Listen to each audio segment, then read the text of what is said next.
Hello दोस्तों, कैसे हो सब लोग। स्वागत है दोस्तों आज की क्लास में। आज की फास्ट ट्रैक क्लास में हम लोग जीएसटी का चैप्टर नंबर 1 हम उसको ओवर करेंगे, ठीक है। और इस चैप्टर नंबर 1 में इंट्रोडक्शन हम लोग डिस्कस कर रहे हैं और इंट्रोडक्शन के बाद मैं आगे बढ़ता हूं। नाउ हम लोगों ने लास्ट क्लास में टैक्सेस सब्ज्यूम्ड तक क्लास कॉन्सेप्ट पढ़ा था, है कि नहीं। तो मुझे लगता है वो सब याद हो गया होगा। अब हम पढ़ रहे हैं जीएसटी कॉमन पोर्टल के बारे में। बच्चों, what is GST common portal? ये एक जीएसटी की वेबसाइट है। इस वेबसाइट का नाम है www.gst.gov.in। पता है, सुना है? जी हाँ, www.gst.gov.in ये वेबसाइट है। अब ये वेबसाइट ऐसा क्या है और इसको क्यों बोला जाता है कॉमन पोर्टल? दोस्तों, हर जीएसटी के काम के लिए, चाहे रजिस्ट्रेशन करानी है, चाहे आपको रिटर्न भरनी है, चाहे आपको पेमेंट करानी है जीएसटी से रिलेटेड, चाहे आपको रजिस्ट्रेशन कैंसिल करनी है, चाहे आपको जीएसटी से रिलेटेड कुछ भी काम करना है, सारे काम कहां होने हैं? इस पोर्टल पे होने हैं, इस वेबसाइट पे होना है। तो कॉमन बोलने का इसका क्या कारण है वो समझ रहे हैं। GST common portal number 2। अच्छा, कॉमन पोर्टल का और क्या कारण हो सकता है?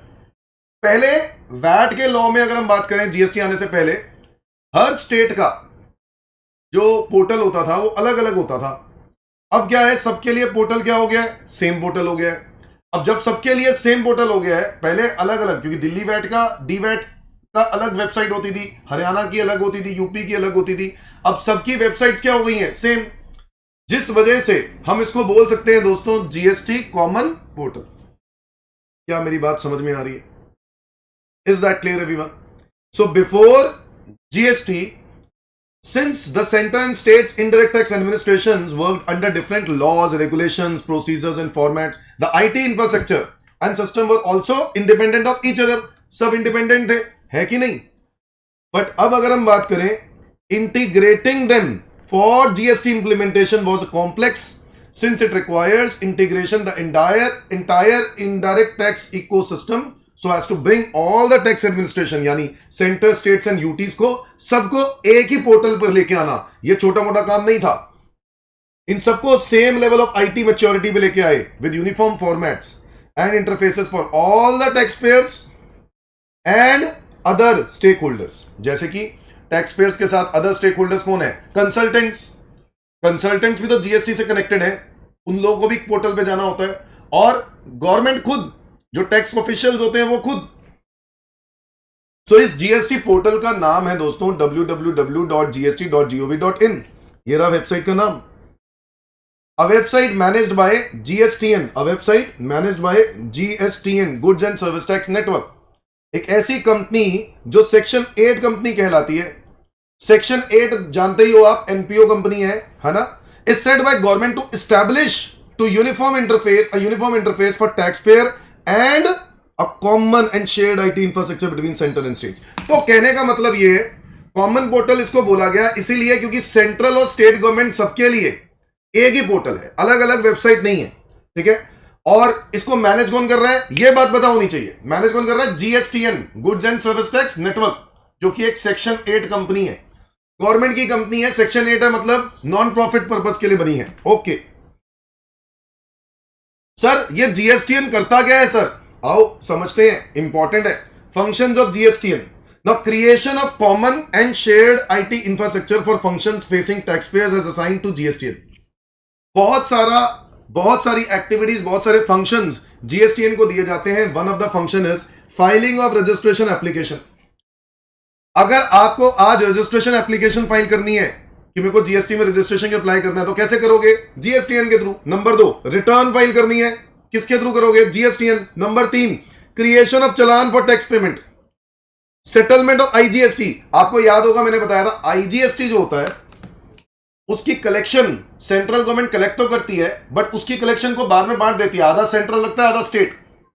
तो वो कौन से स्टेट को जाएगा? सर वो स्टेट को जाएगा जहां जनरली गुड्स कंज्यूम होते हैं, क्योंकि GST is a destination based tax. बिल्कुल सही। बट ये पता लगाना एक इंसान के लिए बड़ा मुश्किल है। अरे कितनी ट्रांजैक्शंस होती होंगी, बहुत मुश्किल है ना। तो ये काम कौन करके देता है? हमारा वेबसाइट। और वेबसाइट के पीछे कौन बैठा हुआ है? जीएसटीएन। ये वो काम कर रहे हैं, है कि नहीं? सैल्यूट इनको भाई, बहुत बड़ा काम कर रहे हैं। सेटलमेंट ऑफ आईजीएसटी, आईजीएसटी की सेटलमेंट करना इन्हीं के हाथ में। Generation of business intelligence and analytics, कह सकते हो कि जीएसटी से रिलेटेड जो भी डेटा है, जैसे कि सेल्स, परचेजेस, कितना पिछले महीने क्रेडिट लिया था, उससे पिछले महीने कितना था, ये सारी डेटा आपको एक जगह पे मिलता है। तो उससे बिजनेस के लिए क्या होती है, एनालिसिस। क्या बिजनेस को एनालाइज करना आसान हो जाता है? यस। तो दोस्तों मैं कह सकता हूं कि ये सारे goods and service tax network के फंक्शंस हैं। तो बताओ क्या है जीएसटीएन के functions? Filing of registration application, filing of returns, creation of challan for tax payment, settlement of IGST और जनरेशन ऑफ बिजनेस इंटेलिजेंस। ये 5 आपको फंक्शन याद रखने हैं creation of functions of GSTN. Is that clear everyone? आगे आ जाते हैं GSPs ASP. Now what are GSP ASPs? GSP मतलब जीएसटी सुविधा प्रोवाइडर, एएसपी यानी एप्लीकेशन सर्विस प्रोवाइडर। दोस्तों सिंपल सी बात है, जीएसटीएन क्योंकि एक गवर्नमेंट की कंपनी है, तो आपको क्या लगता है गवर्नमेंट की कंपनी खुद ही कुछ कर लेती है? नहीं। अगर मैं मान के चलूं, ये वेबसाइट है दोस्तों, ये वेबसाइट है, कौन सी वेबसाइट? www.gst.gov.in। इस वेबसाइट के पीछे कौन बैठा है जो इसको मैनेज कर रहा है? जीएसटीएन, ये मैनेज कर रहा है इस वेबसाइट को। और यहां पे बैठा है कौन? टैक्स पेयर, जो वेबसाइट को हैंडल कर रहा है। ये रहा टैक्स पेयर, ये रहा टैक्स पेयर जो वेबसाइट की तरफ जा रहा है और उसको हैंडल कर रहा है। देखना चाहता है कि भाई मेरा लॉगिन, रजिस्ट्रेशन, रिटर्न, पेमेंट, ये काम करना चाहता है, वो एक्टिविटीज करना चाहता है। अब इस वेबसाइट को मैनेज कौन कर रहा है? जीएसटीएन। बट आपको बताऊं, ये बेवकूफ बनाने वाली बात है। जीएसटीएन खुद कुछ नहीं करता है, जीएसटीएन मदद लेता है जीएसपी से। किससे मदद लेता है? जीएसपी से। अब ये कौन है? जीएसटी सुविधा प्रोवाइडर्स। दोस्तों हमारे देश में जितनी बड़ी बड़ी कंपनीज हैं, जैसे कि इंफोसिस, टीसीएस, जो आईटी की बड़ी कंपनीज हैं, वो कंपनीज हेल्प करती हैं गवर्नमेंट की, सेक्शन 8 कंपनी की, जीएसटीएन की। नाम इनका होता है, काम वो कर रहे हैं बेचारे, समझ गए? तो वो जीएसपी से हेल्प लेते हैं कि भाई आप हमारी हेल्प करो, और जो डेटा हमारे तक पहुंचाना है, टैक्स पेयर और जीएसटीएन का बीच में जो इंटीग्रेशन करना है, एक एप्लीकेशन, ये जो वेबसाइट बनानी है, इसको इंटीग्रेट करने का काम आप करो, हमें तो आता नहीं। तो जैसे हाईवेज, आपको क्या लगता है हाईवे हमारे देश में कौन बनाता है? National highway authority of India खाक बनाता है। National highway authority of India कुछ नहीं बनाता है।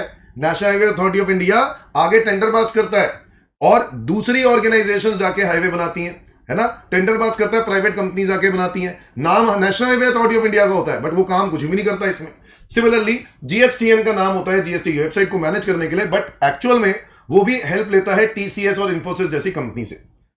और जीएसपीज छोटे छोटी एप्लीकेशंस नहीं बनवाता। कहता मैं ऐप ऊप नहीं बनाऊंगा, मोबाइल ऐप वगैरह। अगर छोटे मोटे कुछ एप्लीकेशंस बनानी होती हैं तो जीएसपी आगे हेल्प ले लेते हैं दोस्तों एएसपी से। किससे हेल्प ले लेते हैं? एएसपी से, एप्लीकेशन सर्विस प्रोवाइडर। क्या समझे? समझे कि भाई एक टैक्स पेयर वेबसाइट को देखना चाहता है, वेबसाइट के अंदर क्या वो रजिस्ट्रेशन करना है, रिटर्न भरना है, जो भी काम करना है वेबसाइट के थ्रू होने है ना। और वो काम कौन करके दे रहा है? कहने को तो जीएसटीएन करके दे रहा है, बट जीएसटीएन को मदद चाहिए, किससे लेगा? जीएसपी से लेगा। और जीएसपी जीएसटीएन और टैक्स पेयर को इंटीग्रेट करेगा। सिमिलरली जीएसपी को भी छोटी मोटी मदद चाहिए होती है, छोटे तरीके के कुछ एप्लीकेशंस बनवानी होती हैं। जीएसपी, टीसीएस, इंफोसिस छोटी छोटी कंपनी ऐप नहीं कर बनवाता, तो छोटे छोटे ऐप्स बनाने के लिए कौन आता है? Application service provider. ये लोग जीएसपी और टैक्स पेयर को इंटीग्रेट करते हैं। तो कहने का मतलब यहां पर यह है कि GSTN has selected certain IT और ITs and financial technology companies to be called as GST service providers. GSPs develop application to be used by taxpayer for interacting with GSTN. They facilitate the taxpayers in uploading the invoices as well as filing of returns and act as a single stop shop for GST related services. हर तरह की GST related services के लिए एक single stop shop बन जाए, ये help करता है कौन? GSP हेल्प करता है GSTN और टैक्स पेयर को इंटीग्रेट करने के लिए। ओके, अब जीएसपीज अकेला खुद कुछ नहीं करता है, इसलिए वो भी हेल्प लेता है आगे किसकी? छोटी छोटी कंपनीज की। इनको बोलते हैं application service providers. GSPs may take help of ASPs who act as a link between taxpayer and GSPs. क्या मेरी बात समझ में आई? टैक्स पेयर्स और जीएसपीज के बीच में लिंकिंग करने का काम कौन करवा रहा है? एएसपी करवा रहा है। ओके, अगला टॉपिक आ जाता है दोस्तों कॉम्पेंसेशन सेस। ना कॉम्पेंसेशन सेस क्या है, सुनना ध्यान से। जब वैट इंट्रोड्यूस किया गया था ना, जब वैट इंट्रोड्यूस किया गया था तो बहुत परेशानी हुई। सर क्या परेशानी हुई? जब वैट इंट्रोड्यूस किया था तो पहले हमारे देश में सेल्स टैक्स की कलेक्शन होती थी। किसकी कलेक्शन होती थी? Sales tax. वैट से पहले क्या होता था? Sales tax. और वो भी स्टेट वाइज ही होता था। तो मान लो मैं दिल्ली का एग्जांपल लेके चलता हूं, मैं दिल्ली में बैठा हूं, मैं दिल्ली का एग्जांपल लेके चलता हूं। दिल्ली में 1000 करोड़ की मान के चलते हैं वैट से पहले सेल्स टैक्स की कलेक्शन होती थी एक साल के अंदर। और जैसे ही वैट इंट्रोड्यूस किया तो गवर्नमेंट को क्या होने लग गया? नुकसान होने लग गया। क्यों? दिल्ली गवर्नमेंट को 1000 करोड़ की जगह 700 करोड़ होने लग गया, 600, क्योंकि वैट वैल्यू एडेड टैक्स था, वैल्यू एडिशन में लगता था। तो भाई एकदम से स्टेट गवर्नमेंट को क्या होना स्टार्ट हो गया? नुकसान। तो गवर्नमेंट ने वहां पे एक नया टैक्स रेट इंट्रोड्यूस कर दिया वैट में ही, उसका नाम रखा था रेवेन्यू न्यूट्रल रेट, ताकि आप यानी स्टेट गवर्नमेंट्स उतना रेवेन्यू पर आ जाए जितना पहले रेवेन्यू कमाते थे। सिमिलरली दोस्तों, जब वैट से जीएसटी में हम आए तो स्टेट्स को यह डर था कि जीएसटी आने से कहीं हमारा नुकसान ना हो जाए, इसीलिए उस स्टेट को एश्योरेंस दी गई सेंट्रल गवर्नमेंट के द्वारा कि कल को अगर तुम्हारा कुछ नुकसान होता है तो वो नुकसान की भरपाई आप ऐसे करना, जो नेगेटिव आइटम्स हैं, डीमेरिट गुड्स हैं या लग्जरी आइटम्स हैं, उन पर आप एक्स्ट्रा टैक्स चार्ज कर लेना, जिसका नाम रखा कॉम्पेंसेशन सेस, और आप रेवेन्यू उतना कलेक्ट कर लेना। सपोज करते हैं कि वैट में 2017 से पहले 1000 करोड़ की कलेक्शन थी और 2018 में जाके आपने देखा कि जीएसटी की कलेक्शन क्या हो गई है? एकदम से ड्रॉप हो गई, एक स्टेट की 800 करोड़ पहुंची, तो 200 करोड़ का नुकसान। वो नुकसान की भरपाई कैसे करेंगे? सेंट्रल गवर्नमेंट ने बुलाया, दे हैव अलाउड। हालांकि सेस की अगर हम बात करें ना, जो सेस और सरचार्ज है स्टेट गवर्नमेंट नहीं लगा सकती, याद है, बट यहां पर दे हैव अलाउड कि आप वो चार्ज कर सकते हो टू कॉम्पेंसेट, एटलीस्ट वो रेवेन्यू हो जाए जितना रेवेन्यू पहले होता था। क्या मेरी बात समझ में आ रही है? So GST compensation cess at specified rate has been imposed under GST compensation to cess Act 2000, compensation to states cess Act 2017 on the specified किसमें? Luxury items और demerit goods पे, like पान मसाला, tobacco, aerated waters, motor car, computed on the value of taxable supply. Compensation cess is leviable on intra-state supplies. किस पे लगता है? Intra पे या फिर इंटर पे, with a view to provide compensation to states for the loss of revenue arising on account of implementation of GST.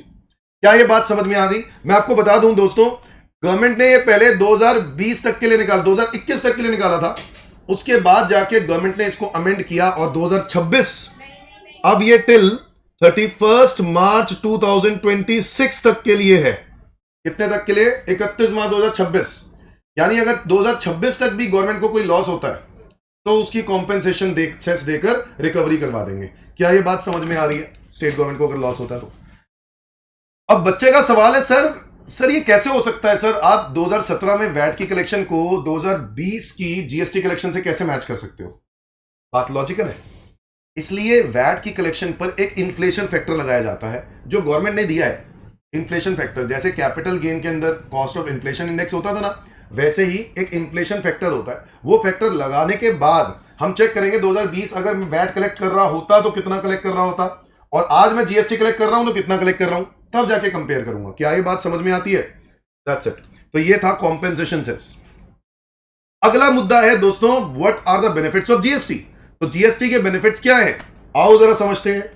Creation of unified national market, इस बात पे तो मुझे लगता है सारे बच्चे एग्री करेंगे कि अब यस, ये मानते हैं सारे बच्चे कि ये यूनिफाइड नेशनल मार्केट बन चुकी है। यूनिफाइड का मतलब क्या है? वन नेशन वन टैक्स, बोलते हैं ना Modi ji, one nation one tax. एक पूरे कंट्री के अंदर एक ही टैक्स लगेगा, और वो लग रहा है। क्या बहुत सारे टैक्सेस होते थे पहले? हाँ, वो सब एलिमिनेट होके अब एक टैक्स लगता है। तो यस, वी कैन से कि creation of unified national market. मैं आपको बताता हूं, मैंने तो वैट के रेट्स भी देखे, मैंने वैट को भी देखा है कि जब वैट लगता था तो दिल्ली में वैट का रेट, मान लो किसी गुड के ऊपर, मान लो पेन है, पेन के ऊपर वैट का रेट अगर 5 है, हरियाणा में जाओगे तो 5 वैट का रेट 4% होगा, यूपी में जाओगे तो 6% होगा, ठीक है, तमिलनाडु में चले जाओगे तो शायद 13% हो, ठीक है, अगर मैं महाराष्ट्र चले जाऊं तो हो सकता है वहां पे 3% हो। मेरे कहने का मतलब यहां पर यह है, हर जगह के वैट रेट्स क्या होते थे? अलग अलग। बट ये तो बड़ी दिक्कत वाली बात है। अगर मुझे पता है कि वैट का रेट कहीं पर सस्ता है तो मैं वहां जाके माल खरीदूंगा ताकि मेरे को सस्ता पड़े। तो इसी रीजन से गवर्नमेंट ने ये कॉन्सेप्ट बंद कर दिया और कहा अब यूनिफाइड नेशनल मार्केट होगा, जहां पर अगर जीएसटी दिल्ली में अगर किसी गुड के ऊपर 9% है तो वो सारे देश में ऐसा ही होगा, किसी के लिए अलग नहीं होगा। Okay, boost to make in India initiative मानते हैं, क्योंकि आज से पहले जब एप्पल कंपनी को बोला था कि आओ हमारे देश में काम करो, प्रोडक्शन करो, तो उन्होंने मना कर दिया था भाई साहब बड़े टैक्सेस हैं हमारे देश में, तो गवर्नमेंट ने वो एप्पल कंपनी ने मना कर दिया। स्पेसएक्स कंपनी को बोला था इलॉन मस्क को कि भाई आ जाओ आप भी, बट उन्होंने भी मना कर दिया, कहता नहीं है, नहीं हम नहीं आएंगे, हम नहीं आएंगे। बहुत सारी बड़ी बड़ी कंपनीज ने कहा हम नहीं आएंगे आपके देश में, क्योंकि आपके देश में हर मूवमेंट पे टैक्स है। इंपोर्ट करे कस्टम ड्यूटी, एंट्री एक जगह से दूसरी जगह एंट्री कराए एंट्री टैक्स, बल्क में परचेज करें तो परचेज टैक्स, लग्जरी आइटम बेच रहे हैं तो लग्जरी टैक्स, एंटरटेनमेंट एक्टिविटी ले रहे हैं तो एंटरटेनमेंट टैक्स, है कि नहीं। तो बहुत सारे टैक्सेस है सर, माफ कर दो हम नहीं आ रहे आपके यहां। कौन देखेगा इन सब चीजों को। जैसे ही पता चला कि जीएसटी आया और 18 टैक्सेस का मर्डर हो गया, उस वक्त 18 में इसलिए बोलता हूं क्योंकि है तो 8, बट वो जो सरचार्ज और सेस है ना, उनको मैं 2 मान लेता हूं, इसलिए वो 9 हो गए और वो भी 9 हो गए, तो इस तरीके से 18 बोले। 18 टैक्सेस एलिमिनेट होने के बाद अब जब पता चला कि अच्छा एप्पल कंपनी को अच्छा 18 टैक्सेस खत्म हो गए, अब सिर्फ एक ही टैक्स हो रहा है जीएसटी, तो अब चलते हैं वहां पर। मेक इन इंडिया को बूस्ट मिला इस इनिशिएटिव को, जो इनिशिएटिव आपने सुना होगा मोदी जी ने अनाउंस किया था मेक इन इंडिया, उस इनिशिएटिव को बूस्ट मिला।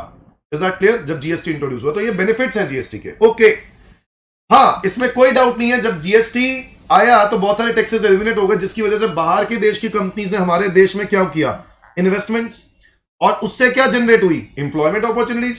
बोलो ये सुनो, ईज ऑफ डूइंग बिजनेस, मानते हो कि नहीं? बिजनेस करना आसान हो गया क्योंकि सब कुछ ऑनलाइन हो गया। पहले घंटों भर रिटर्न भरने के लिए, पेमेंट करने के लिए लाइनों में लगना पड़ता था, अब आज के टाइम पर 24/7 ऑनलाइन पेमेंट कर सकते हो, तो ईज ऑफ डूइंग बिजनेस हो गया। रिडक्शन इन कंप्लायंस कॉस्ट, मानते हैं बिल्कुल, क्योंकि बहुत सारे पहले टैक्सेस होते थे, उन सबके कंप्लायंसेस फिल करने होते थे, अब सिर्फ एक ही टैक्स का कंप्लायंस फिल करना पड़ेगा। कंप्लायंस समझ गए ना, ड्यू डेट में आपको रिटर्न्स भरनी है, पेमेंट करनी है, तो वो अब सिर्फ कम करना पड़ेगा, तो कंप्लायंस कॉस्ट क्या हो गया comparatively come. Automated procedure with greater use of IT, ये मानते हैं कि आईटी की यूजेज इतनी ज्यादा हो रही है जिसकी वजह से आपको सब कुछ ऑटोमेटिक हो रहा है, आपको कुछ करने की जरूरत नहीं है। जैसे मैं आपको एक एग्जांपल देता हूं, आज मैं रिटर्न भरने जा रहा हूं, मैंने रिटर्न भरी, रिटर्न जब मैंने भरी जिसमें मैंने अपनी सेल्स दिखाई, तो जो मेरा बायर है उस बायर को क्रेडिट मिलेगा तब जब मैं सेल में उसकी डिटेल्स दिखाऊंगा। अगर मैं उसकी डिटेल नहीं दिखाऊंगा तो उसको आईटीसी नहीं मिलेगा, इनपुट टैक्स क्रेडिट। तो क्या ये ऑटोमेटिक हो गया? हाँ ये ऑटोमेटिक हो गया। सेटलमेंट ऑफ आईजीएसटी, जो गवर्नमेंट, कौन सी गवर्नमेंट को कितना पैसा देना है ये भी कौन बना रहा है, ये जीएसटी सिस्टम बना रहा है, सॉफ्टवेयर। तो ये दोस्तों ऑटोमेटेड प्रोसीजर्स हो चुके हैं with greater use of IT, IT का यूजेज बहुत किया।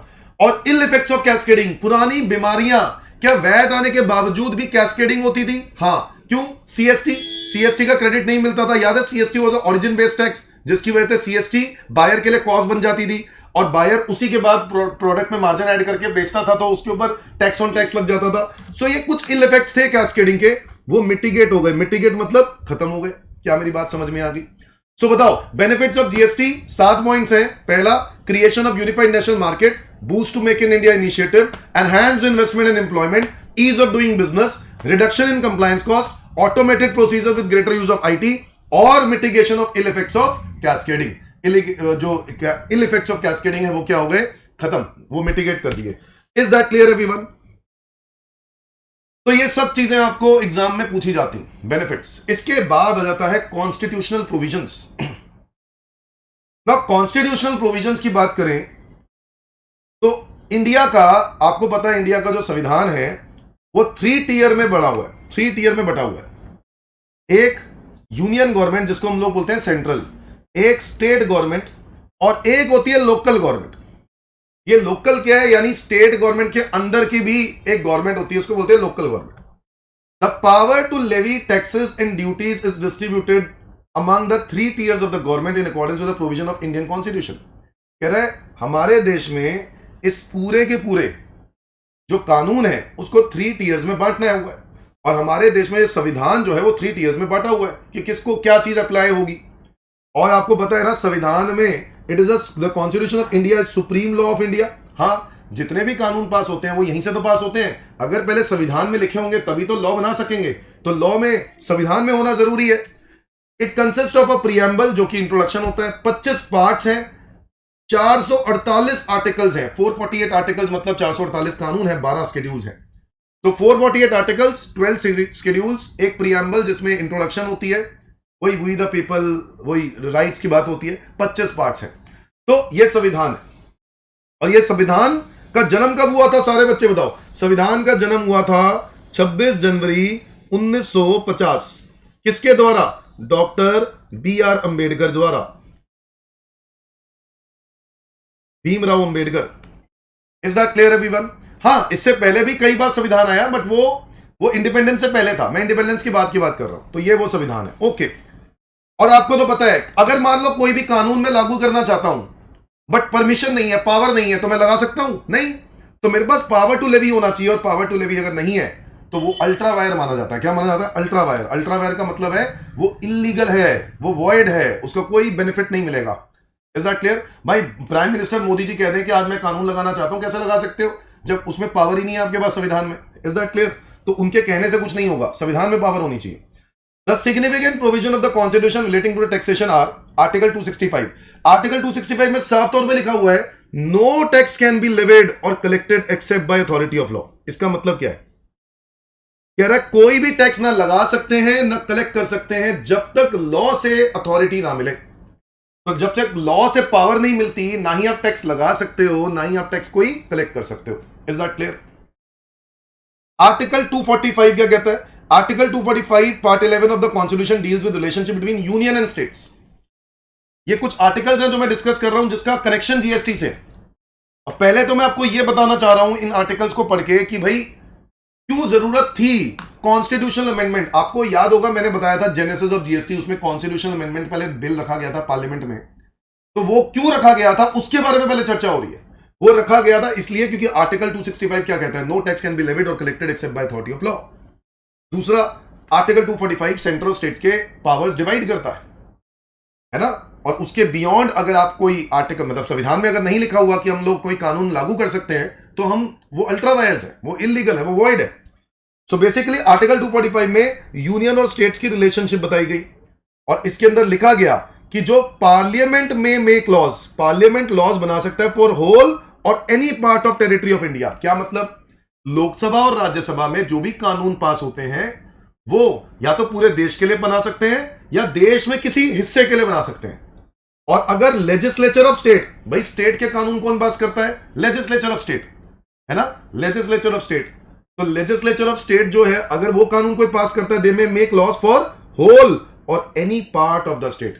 कोई स्टेट का पार्ट या पूरे स्टेट के ऊपर कानून बना सकते हैं। जैसे उत्तर प्रदेश में अगर मुझे कोई कानून कानपुर के लिए बनाना है तो कानपुर के लिए बना सकते हैं।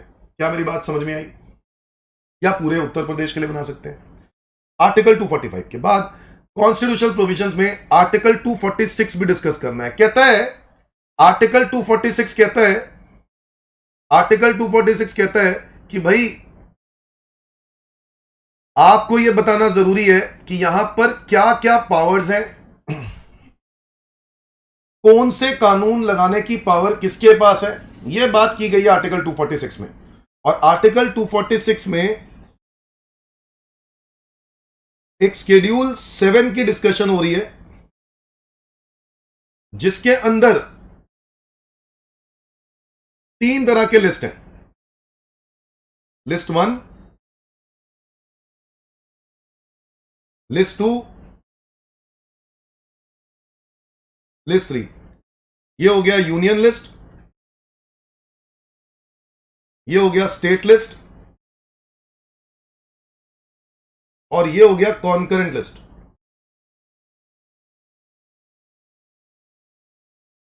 सो आर्टिकल 246 आपके टैक्सेस लगाने की पावर्स को डिस्ट्रीब्यूट करता है।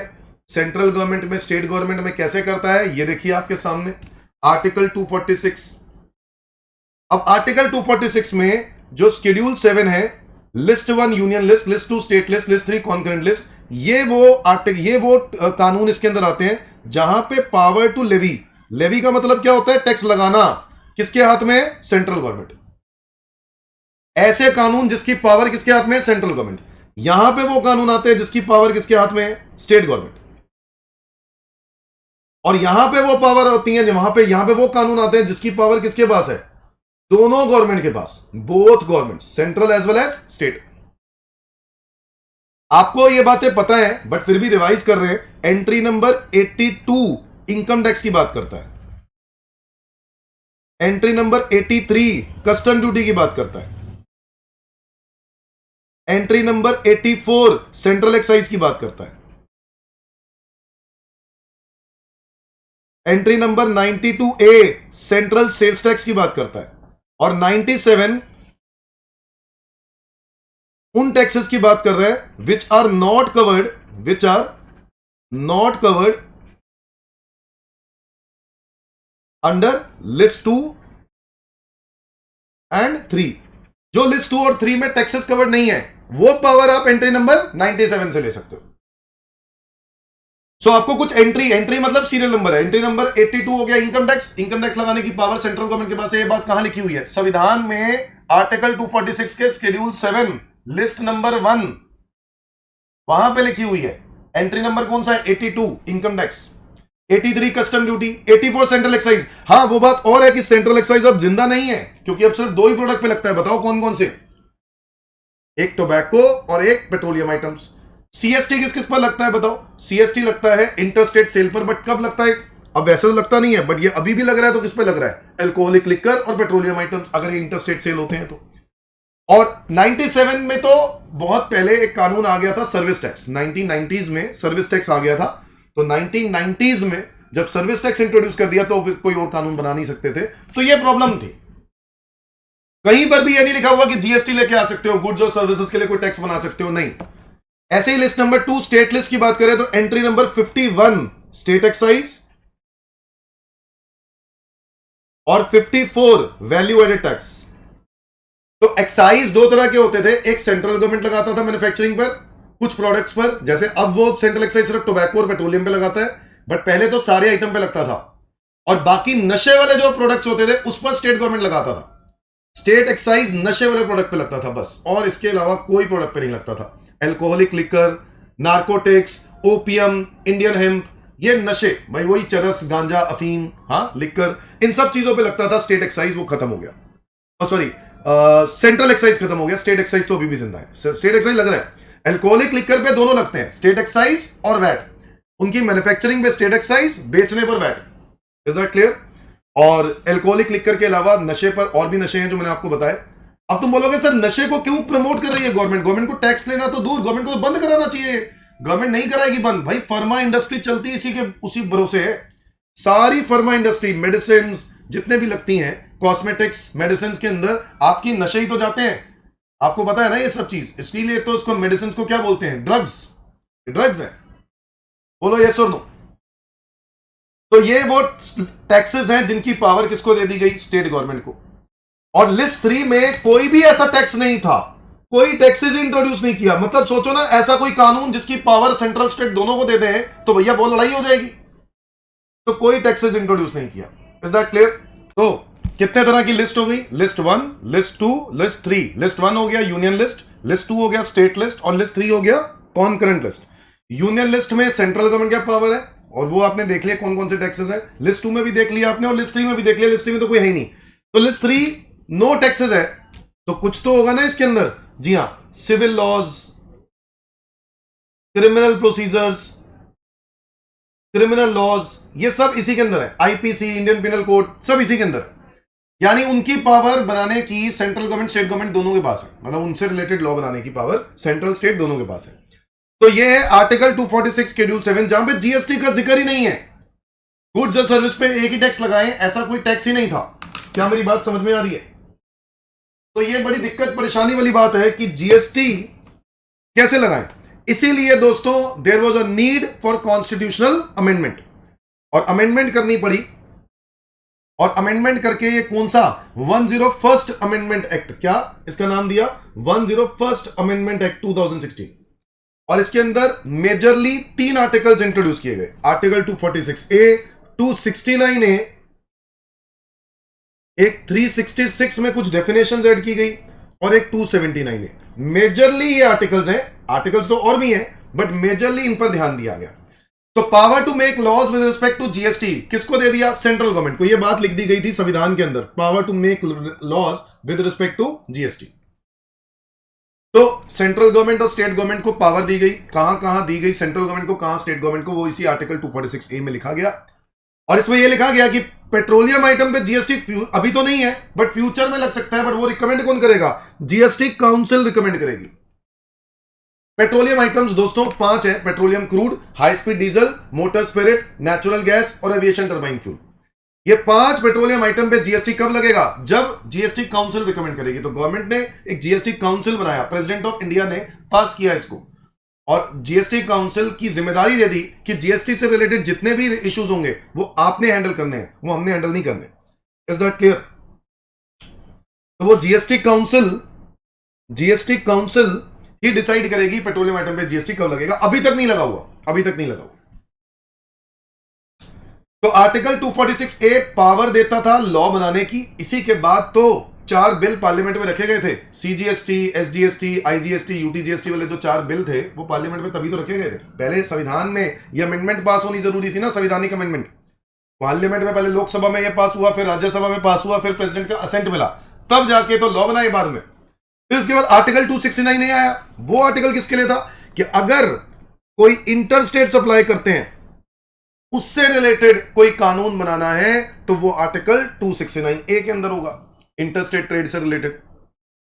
भाई अगर एक स्टेट से दूसरे स्टेट में अगर गुड बेचेंगे तो वो कौन लगाएगा कानून, वो सेंट्रल गवर्नमेंट टैक्स लगाएगा। और वो बात और है कि बाद में इस कलेक्शन को जो सेंट्रल गवर्नमेंट कलेक्ट तो करेगा बट बाद में इसको आधा सेंट्रल गवर्नमेंट रख लेगा और आधा उस स्टेट को दे देगा जिस स्टेट में जाके गुड क्या हो रहा है, कंज्यूम, क्योंकि GST is a destination based tax. Is that clear everyone? तो article 269A stipulates that GST on supplies in course of interstate trade or commerce shall be levied collected by government of India। और बाद में इसको portion कर दिया जाएगा union और state के बीच में। और स्टेट मैंने आपको बताया कौन सी स्टेट जहां पर कंजम्पशन हुई। अच्छा, इंपोर्ट के केस पर भी क्या लगेगा, आईजीएसटी। ये बात कहां लिखी गई है, देखो यहीं पर लिखी है आर्टिकल 269A। ये देखो हम बोल रहे हैं ना इंपोर्ट पे आईजीएसटी लगेगा तो उसको भी इंटरस्टेट मानेंगे, इंपोर्ट को भी इंटरस्टेट मानेंगे। ये बात यहां पे लिखी हुई है आर्टिकल 269A में। हम ऐसे नहीं बोलते क्योंकि वो लिखा हुआ है, संविधान में लिखा हुआ है, तभी बोलते हैं।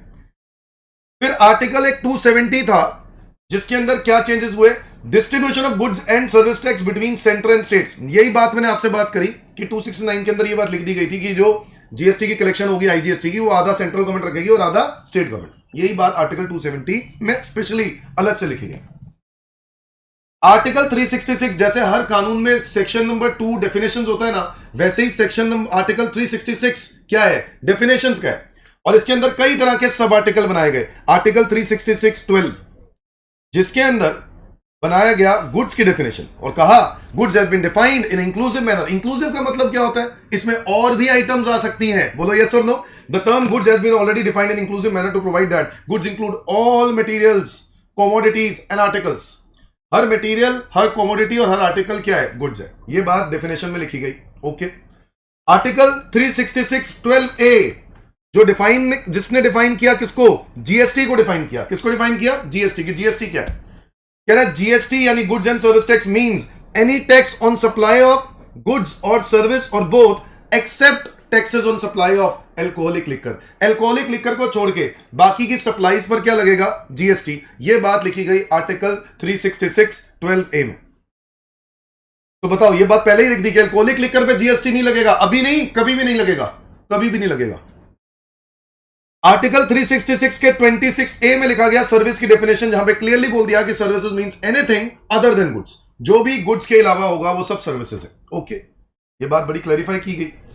आर्टिकल 366(26)B में बताया गया स्टेट की डेफिनेशन और इसमें बोला गया कि स्टेट का नाम जहां जहां इस्तेमाल हुआ है आर्टिकल्स में जीएसटी से रिलेटेड, वहां पे स्टेट का मतलब है विद लेजिस्लेचर वाली स्टेट। जो यूटी में, स्टेट में तो लेजिस्लेचर होते ही हैं, जो यूटीज विद स्टेट लेजिस्लेचर होती है ना, वो भी स्टेट मानी जाएंगी, ये बात क्लैरिफाई की गई है। देखो ऐसी यूटीज जो विद स्टेट लेजिस्लेचर वाले हैं वो कौन से हैं? जम्मू एंड कश्मीर, जम्मू एंड कश्मीर, इसके अलावा दिल्ली और पुडुचेरी। ये तीन ऐसे यूनियन टेरिटरीज हैं जहां पर क्या है, स्टेट लेजिस्लेचर राइट्स हैं। और स्टेट लेजिस्लेटिव राइट्स है तो आप समझते हो कि ये स्टेट माने जाते हैं। ओके, तो आर्टिकल 366(12) क्या है? गुड्स की डेफिनेशन। आर्टिकल 366(12) ए क्या है? जीएसटी की डेफिनेशन। और जीएसटी क्या है? Tax on supply of. Supply वो टैक्सेबल इवेंट है, याद है ना मैंने बताया था टैक्सेबल इवेंट क्या होता है? An event or situation which gives rise to tax liability. तो जीएसटी क्यों लगता है? बिकॉज सप्लाई ऑफ गुड और सर्विस है। आर्टिकल 366(26) ए ये डेफिनेशन ऑफ सर्विस है। Service means anything other than goods. और 26 बी डेफिनेशन ऑफ स्टेट है, जहां पे ये बात बोली गई कि जहां जहां पे भी स्टेट्स का मेंशन किया गया है उसके अंदर यूनियन टेरिटरीज विद लेजिस्लेचर भी स्टेट मानी जाएंगी। ओके, आर्टिकल 279 ए जीएसटी काउंसिल, ये बहुत इंपॉर्टेंट है। अब जीएसटी काउंसिल का नाम ले रहे थे कि जीएसटी काउंसिल ये करेगी वो करेगी, है कौन बच्चों? जीएसटी काउंसिल एक जॉइंट फोरम है सेंटर और स्टेट्स का, जिनको जीएसटी काउंसिल बोला गया। मतलब सेंट्रल के कुछ मेंबर्स और कुछ स्टेट के मेंबर्स को मिला के एक जॉइंट फोरम बनाया गया, इसका नाम रखा गया जीएसटी काउंसिल। इसमें फाइनेंस मिनिस्टर, सेंट्रल गवर्नमेंट की तरफ से फाइनेंस मिनिस्टर जो होंगी, करंट फाइनेंस मिनिस्टर जैसे कि निर्मला सीतारमन, वो ऑटोमेटिकली चेयरमैन बन जाएंगी जीएसटी काउंसिल के। क्या बन जाएंगी? Chairman. The provisions relating to GST council कब पास हो गए? कह रहा कानून कब पास हुआ जीएसटी काउंसिल का? 12 सितंबर 2016 में। 12 सितंबर 2016 में जीएसटी काउंसिल का कानून पास हो गया और 15 सितंबर 2016 को प्रेसिडेंट ने जीएसटी काउंसिल को कॉन्स्टिट्यूट कर दिया। मतलब उसको भी मतलब उसको क्या कहते हैं, सेटअप बना दिया, उसका सेटअप बना दिया कि भाई कौन उसका मिनिस्टर रहेगा, कौन उसके मेंबर रहेंगे, कौन कौन से मिनिस्टर्स उसके मेंबर रहेंगे, इसके बारे में क्लैरिफाई किया गया प्रेसिडेंट ऑफ इंडिया ने 15 सितंबर 2016 को। तो 12 सितंबर को कानून पास हुए और 15 सितंबर को प्रेसिडेंट ने क्या कर दिया? सेटअप बना दिया कि भाई कौन किसके इसके कौन कौन मेंबर होंगे, क्या हायरार्की होगी, कैसे इसकी डिसीजन मेकिंग होगी, उसके बारे में चर्चा कर दी गई। और क्लियरली बोला गया कि जो करंट फाइनेंस मिनिस्टर होंगे वो ऑटोमेटिकली चेयरमैन होंगे काउंसिल के। तो स्टेट के जो मिनिस्टर्स हैं फाइनेंस वाले या टैक्सेशन वाले, यूटी के जो मिनिस्टर्स हैं फाइनेंस वाले और टैक्सेशन वाले, वो सारे एक एक हर स्टेट में से एक एक, हर यूटी में से एक एक इसका क्या बन जाएगा? मेंबर बन जाएगा। बताओ दोस्तों, यूनियन फाइनेंस मिनिस्टर हमारे जीएसटी काउंसिल के चेयरमैन हैं और इसके अलावा स्टेट के जितने भी मिनिस्टर ऑफ फाइनेंस और टैक्सेशन वाले हैं उनमें से एक एक मेंबर, एक एक मिनिस्टर क्या बनेगा? इस जीएसटी काउंसिल का मेंबर बनेगा। ओके, अब क्या है जीएसटी काउंसिल, काम क्या करते हैं? फंक्शंस, ये देखो फंक्शंस ऑफ काउंसिल आ सकता है क्वेश्चन एग्जाम में। कह रहा है टैक्स के रेट्स अगर नए लेके आने हैं या पुराने रेट में से कोई रेट खत्म करना है तो ये कौन लेके आएगा? ये जीएसटी काउंसिल डिसाइड करेगी। एग्जेम्पशंस कोई इंट्रोड्यूस करनी है, कोई नई सर्विस एग्जेम्प्ट कर देंगे या कोई गुड एग्जेम्प्ट करना है या एग्जेम्पशन हटानी है तो वो कौन डिसाइड करेगा? GST council. तो फंक्शंस ऑफ काउंसिल क्या क्या है बताओ दोस्तों? टैक्स रेट्स के बारे में कोई भी चेंजेस करने हैं तो वो टैक्स रेट्स के बारे में कौन करेगा? ये काउंसिल करेगी डिसाइड। एग्जेम्पशंस, जीएसटी एग्जेम्पशन, अगर कोई सर्विस एग्जेम्प्ट करनी है, गुड एग्जेम्प्ट करना है तो ये डिसाइड करेंगे। थ्रेशोल्ड लिमिट्स, वही रजिस्ट्रेशन की जो लिमिट होती है या कॉम्पोजिशन में जो लिमिट होती है उसमें कोई चेंजेस करने हैं तो वो ये डिसाइड करेगी। कोई डिस्प्यूट रेजोल्यूशन, कोई दो सेंटर और स्टेट गवर्नमेंट के बीच में कोई लड़ाई हो जाए तो उनको रिजॉल्व कैसे किया जाए उसके बारे में भी जीएसटी काउंसिल ही कानून बनाएगी। तो यहां पर जीएसटी काउंसिल जिम्मेदार है। 11 स्पेशल कैटेगरी स्टेट्स हैं दोस्तों, 11 स्पेशल कैटेगरी स्टेट्स, आपको पता है ना, जिसके बारे में जीएसटी काउंसिल के पास पावर है कि वो उनके रिलेटेड जीएसटी से लॉ कुछ अलग बना सकती है, उनके लिए थ्रेशोल्ड लिमिट अलग कर सकती है, कॉम्पोजिशन स्कीम के लिए रिक्वायरमेंट्स अलग कर सकती है। तो 11 स्पेशल कैटेगरी स्टेट्स जो इंडिया ने संविधान के अंदर भी लिखे गए हैं वो 11 स्पेशल कैटेगरी स्टेट्स हैं। जम्मू एंड कश्मीर, हिमाचल और उत्तराखंड नॉर्थ में ये सब हो गए। उसके बाद नॉर्थ ईस्ट में चले जाओ, असम, सिक्किम, मणिपुर, मेघालय, मिजोरम, नागालैंड, त्रिपुरा, अरुणाचल प्रदेश। तो 8 और 3 टोटल कितने स्टेट्स हैं? 11। इन 11 स्टेट्स के लिए कानून बनाने की ताकत जीएसटी काउंसिल के पास है। मतलब जीएसटी काउंसिल डिसाइड करेगा कि इनके लिए क्या टैक्स रेट्स रखने हैं, क्या एग्जेम्पशन रखनी है, इनके लिए कुछ आगे पीछे चेंजेस कर सकता है। क्या मेरी बात समझ में आई? तो ये 11 स्टेट्स आपको याद हो जाने चाहिए। कौन कौन से हैं? अरुणाचल प्रदेश, असम, जम्मू एंड कश्मीर, मणिपुर, मेघालय, मिजोरम, नागालैंड, सिक्किम, त्रिपुरा, हिमाचल और उत्तराखंड। तो मैं आपको बस सिंपल सी बात याद कराता हूं। नॉर्थ में देखो, नॉर्थ में जम्मू एंड कश्मीर, हिमाचल और उत्तराखंड दिख जाएगा। नॉर्थ ईस्ट चले जाओ तो असम, सिक्किम, मणिपुर, मेघालय, मिजोरम, नागालैंड, त्रिपुरा और अरुणाचल प्रदेश, ये टोटल 11 स्टेट्स हैं। तो इससे रिलेटेड कोई भी रजिस्ट्रेशन की लिमिट या कॉम्पोजिशन या एग्जेम्पशंस, तो ये सब बातें, ये जो काम है ये कौन करेगा? ये जीएसटी काउंसिल करेगी। तो जीएसटी काउंसिल के फंक्शन समझ में आ रहे? जीएसटी काउंसिल ही रिकमेंड करेगी कि पेट्रोलियम आइटम पे जीएसटी कब लगाना है इन फ्यूचर। हम लोगों ने पढ़ा ना, पेट्रोलियम आइटम पे जीएसटी फ्यूचर में लगेगा on the recommendation of GST council. तो ये जीएसटी काउंसिल ही रिकमेंड करेगी petroleum item, petroleum crude, high speed diesel, motor spirit, natural gas और एविएशन टर्बाइन फ्यूल, इन पर जीएसटी फ्यूचर में लगेगा। अब जीएसटी काउंसिल, ये इसकी पावर कैसे पता चलेगी, कौन डिसीजन पे कैसे पहुंच के होंगे, क्योंकि बहुत सारे मेंबर्स हैं। तो जीएसटी काउंसिल के जो मेंबर्स हैं ये डिसीजंस कैसे लेते होंगे, मेरी बात को ध्यान से समझना। कह रहा है अगर कोई डिसीजन 3/4 वोटिंग मिलती है किसी भी डिसीजन के फेवर में, जैसे कोई भी पर्टिकुलर कोई बात चल रही है जिसमें एक आंसर है यस और एक का आंसर है नो, तो कुछ लोग नो बोल रहे हैं, कुछ लोग यस बोल रहे हैं, तो यस का अगर सपोर्ट 3/4 है, 3/4 मतलब 75% है, ठीक है, ज्यादा 75% लोग 3/4 यस बोल रहे हैं, तो ऐसे केस में वही क्या मान लिया जाएगा, डिसीजन मान लिया जाएगा। Is that clear? So every decision of GST council is taken by majority of not less than 3/4 of the weighted votes of the members present in voting. अच्छा, एक बात और, सेंट्रल गवर्नमेंट की तरफ से सिर्फ फाइनेंस मिनिस्टर होती है ना, तो फाइनेंस मिनिस्टर जो है उनकी खुद की अकेले का वोट पता किसके बराबर है? किसके बराबर है? 1/3 ऑफ द टोटल वोट्स। सारी टोटल वोट्स का 1/3 तो वेट इन्हीं का ही है, मतलब 33%, ठीक है। और सारी स्टेट्स अगर मिल जाएं, उन सबको अगर मिला ले, तो उनका वेटेज वोट का कितना है? 2/3। इसका मतलब है 67%। इसका मतलब बहुत स्पष्ट है कि अगर फाइनेंस मिनिस्टर किसी बात पे यस नहीं बोलेगा तो डिसीजन कभी होएगा ही नहीं। क्या मेरी बात समझे? क्योंकि 33 और 67, अगर मान लो सारी स्टेट्स इकट्ठी हो गई और उन्होंने कहा कि सर ये गलत है, सेंट्रल गवर्नमेंट कर रही है, तो ऐसे हो ही नहीं सकता, डिसीजन होएगा ही नहीं। तो डिसीजन कब हो गया? जब सेंट्रल गवर्नमेंट का मिनिस्टर यानी फाइनेंस मिनिस्टर जो है, जिसके साथ भी सपोर्ट में रहेंगे, उस डिसीजन का ही वो ही जीतेगा, क्योंकि तभी 75% बनेगा। क्या ये बात क्लियर है? दैट्स इट दोस्तों, ये सब बातें आपके साथ मैंने चर्चा करनी थी। ये था हमारा जीएसटी का चैप्टर नंबर 1 इंट्रोडक्शन, ठीक है। मैं अभी इसमें कोई क्वेश्चंस नहीं करवाने वाला हूं, बट क्वेश्चंस भी करवाऊंगा, अलग से क्वेश्चंस करवाऊंगा प्रैक्टिस के अंदर, बट अभी फिलहाल सिर्फ थियोरेटिकल कंटेंट, ठीक है। क्वेश्चंस की प्रैक्टिस अलग होगी। आज के लिए इतना ही करते हैं दोस्तों। अगर वीडियो पसंद आई हो, क्लासेस के बारे में मैंने आपको बताया है, मेरे फास्ट ट्रैक क्लासेस मैं 20th से लाइव स्टार्ट कर दूंगा, ठीक है। और उसके लिए आपको मुझे कांटेक्ट करना होगा, व्हाट्सएप करना होगा अगर आपको वो क्लासेस लाइव लेनी है तो, अदरवाइज रिकॉर्डेड ऑप्शन तो होगा ही, ठीक है। थैंक यू बच्चों, आज के लिए इतना ही, बाय बाय।